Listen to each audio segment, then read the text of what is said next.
Okay, so this is a little bit of a view of the future through the lens of the 1916 company, but last year, Greubel Forsey launched the Nano Foudroyante, the EWT, and this was a frontier technology compact package Foudroyant flyback chronograph tourbillon. Michel, tell me a little bit about how this model right here differs from that original one. What makes this unique? So we're now very comfortable with that technology. We saw it being tested for quite a while, so we're comfortable now to have a first series piece, basically, of 22 timepieces here of the Nano Foudroyante in white gold instead of white gold and tantalum, with the blue chapter ring outside. And in terms of the movement, it's still the same movement, but it's now the first time that we can have a series piece of the Nano Foudroyante.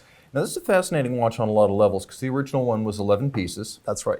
And this is sort of a laboratory for future ideas. So although it does not itself have a long power reserve, it's, I guess we were speaking 24 hours chronograph on, like 32 chronograph off. You actually see this as a stepping stone, not to a new chronograph format, but an entirely new way to frame power reserve. Oh yeah, exactly. But especially, we're quite happy with this because the Foudroyante takes a ridiculous amount of energy traditionally, and so to have the Foudroyante here on the tourbillon means that we can get the energy for it directly from the escapement. Okay, so we don't have a secondary barrel. We don't take the mainspring barrel and then gear train to the Foudroyante. We're literally going direct, and that's where the whole challenge is here, to try to find a way to harness energy in a better way. Yes. And that should open up a whole lot of different possibilities.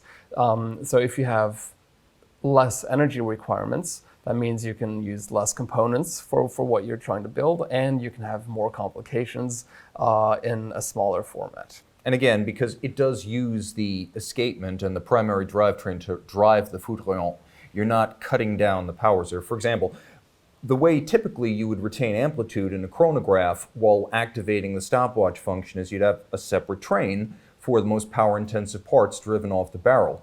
But while that will retain amplitude, you're going to have two different draws on the power. You're going to have dramatically reduced power reserve.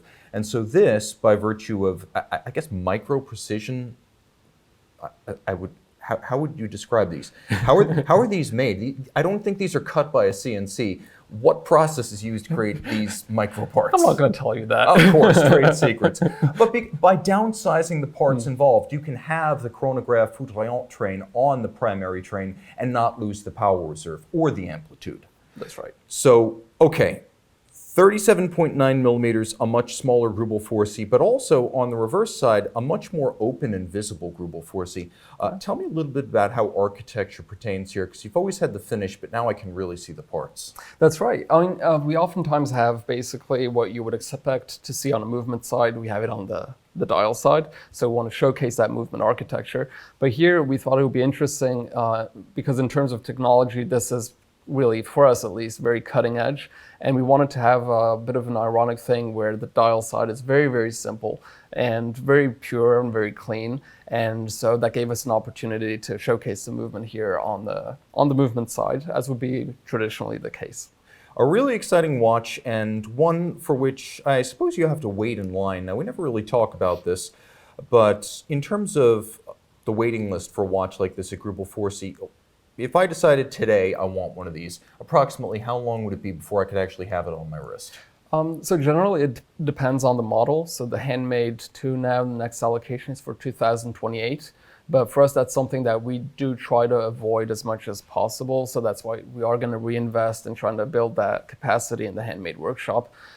For the Nano Foudroyante, I think this is still quite okay. So if you are interested in that today, you will have it next year.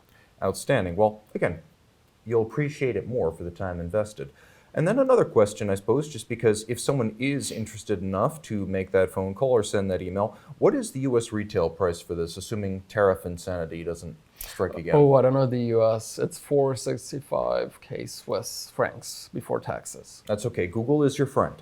Yeah. Very, very cool. A fascinating watch, an entirely new way of framing the chronograph technology, micromechanical engineering, a new size class from Greubel Forsey. And this is, of course, the production version of the Nano Foudroyante. So, Michel, thank you so much for joining us. I really appreciate this little view of the future right here. Thank you. Crystal ball time.